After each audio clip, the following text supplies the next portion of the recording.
Baik, perkenalkan nama saya Citra Marliayanti dari Manajemen A1. Di sini saya akan membacakan materi tentang peramalan dalam manajemen operasi dan cara mengukur produktivitas.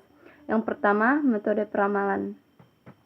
Metode peramalan digunakan untuk mengukur atau mengaksir keadaan di masa yang akan datang.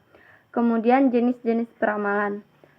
Peramalan dapat dilakukan secara yang pertama, kuantitatif menggunakan metode statistik, yang kedua kualitatif berdasarkan pendapat dari yang melakukan peramalan. Kemudian prediksi. Prediksi adalah proses suatu peramalan suatu variabel di masa yang akan datang dengan lebih mendasarkan pada pertimbangan intuisi daripada data masa lampau.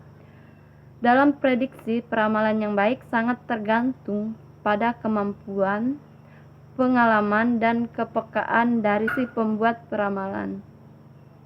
Berdasarkan horizon waktu, peramalan dapat dikelompokkan dalam 3 bagian, yaitu yang pertama, peramalan jangka panjang, dan kedua, peramalan jangka menengah, dan yang ketiga, peramalan jangka pendek. Metode kuantitatif yang digunakan dalam perkiraan pada dasarnya dapat dikelompokkan dalam 2 jenis, yaitu yang pertama, metode serial waktu. Metode serial waktu adalah metode yang digunakan untuk menganalisis sebagian data yang merupakan fungsi dari waktu. Dan yang kedua, metode explanatory, mengasumsikan bahwa nilai suatu variabel merupakan fungsi dari suatu beberapa variabel lain. Dan kemudian cara mengukur produktivitas. Yang pertama, kuantitatif. Menggunakan metode pengukuran kuantitatif atau menjadikan jumlah angka sebagai tolak ukur produktivitas karyawan. Dan kedua, kualitatif. Mengukur produktivitas dengan metode pengukuran kualitatif akan menghasilkan penilaian lebih subjektif.